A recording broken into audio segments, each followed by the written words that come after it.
एक बार की बात है। एक छोटे से गांव में एक आदमी रहता था। उसके घर के पास में एक पहाड़ था।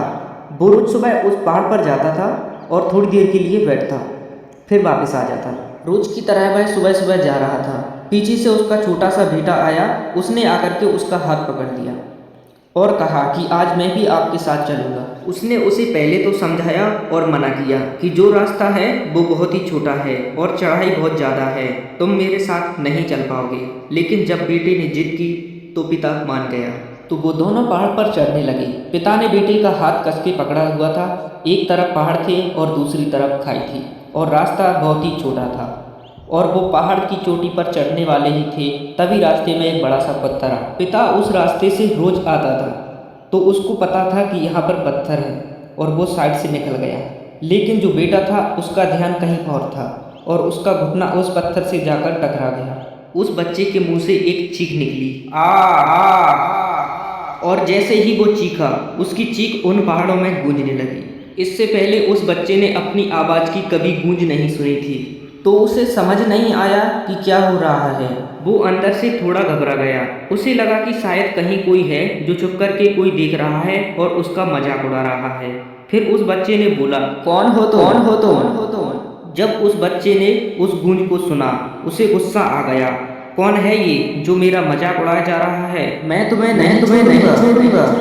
और फिर जैसे ही उसने उस गूंज को सुना, वो घबरा गया और उसके पिता समझ गए थे कि उसके साथ क्या हो रहा है।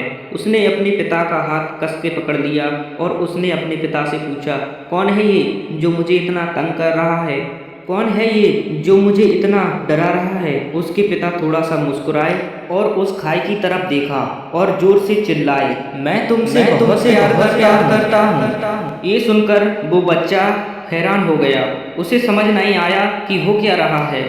वही इंसान जो उसको तंग कर रहा है और उसका मजाक उड़ा रहा है और उसके पिता को बोल रहा है कि मैं तुमसे बहुत प्यार करता हूँ। उसके पिता समझ गए कि उसके मन में क्या चल रहा है और फिर उन्होंने बोला, तुम बहुत अच्छे हो। और ये सुनकर उसका बेटा थोड़ा सा मुस्कुराया और अपने पिता से पूछा कि ये क्या हो रहा है। उसके पिता ने अपने बेटे को समझाया कि ये आवाज़ जो तुम सुन रहे हो वो और किसी की नहीं है, ये तुम्हारी ही आवाज़ है जो कि पहाड़ों में गूंज रही है और तुम्हें अपनी ही आवाज़ सुनाई दे रही है। जैसा तुम बोलते हो ठीक वैसा ही तुम्हें सुनाई देता है। अगर तुम गुस्से से कुछ कहोगे तो जो पलट करके आवाज़ आएगी उसमें भी गुस्सा होगा, लेकिन अगर तुम कुछ अच्छा कहोगे तो आवाज़ भी अच्छी होगी। बिल्कुल इसी तरह हमारी ज़िंदगी में भी होता है। जैसा तुम अपने मन में इस ज़िंदगी के बारे में सोचते हो, ये ज़िंदगी तुम्हारे लिए बिल्कुल वैसी ही हो जाती है। अगर तुम मन में अपने आप के लिए बोलते रहोगे कि मेरी ज़िंदगी तो बहुत बुरी है, तो तुम्हारी ज़िंदगी सच में बुरी हो जाएगी। अगर तुम अपनी ज़िंदगी से प्यार करोगे तो तुम्हारी ज़िंदगी भी तुमसे प्यार करेगी। ये बात उस बच्चे के दिमाग में बैठ गई और फिर वो दोनों उस पहाड़ की चोटी पर गए। लेकिन बच्चे के दिमाग में यही बात घूम रही थी और फिर वो बच्चा खिलखिला के हंसा और उसने दोनों हाथ खोले और अपनी पूरी ताकत से बोला, मैं तुमसे बहुत प्यार करता हूँ।